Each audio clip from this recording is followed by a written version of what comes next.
Pentonville prison contributed to the death of a profoundly deaf inmate who also had mental health problems. That's the verdict of an inquest into the death of Tyrone Givans. The coroner found that prison staff didn't share information about his needs and his medical history was not recorded properly. Greg Mackenzie reports. 32-year-old Tyrone Givans seen here in a shrine at his mother's home in North London. He was in the prime of his life, despite being profoundly deaf and suffering from mental health problems. He was a really kind of calm, humble young man. Well, at the time, just very bubbly, smiling. Well, people that actually knew him, that's the first thing they said.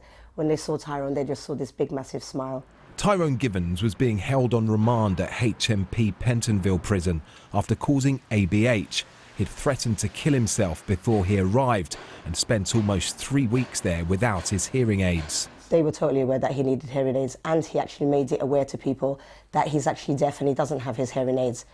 But it's my understanding that people didn't quite understand that Tyrone was deaf because, in their opinion, he had such good eye contact and he communicated with them very well. But it's obvious that someone who's deaf, he relies on lip reading, has to give the perfect eye contact.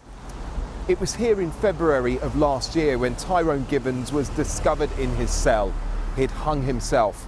An inquest into his death has been highly critical of the prison service and Care UK. I think that the evidence that came out of the inquest was that time and time again, prison officers and healthcare staff failed to recognise that Tyrone was deaf, that he needed assistance when communicating with them.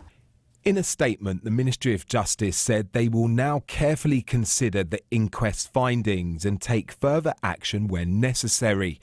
Care UK, which provides health services to inmates at the jail, say they have already made changes to the way they keep records of prisoners who are vulnerable. Tyrone Givans is the 10th inmate to take his own life in just 5 years at the prison, and his family say that is 10 too many. Greg Mackenzie, BBC London News.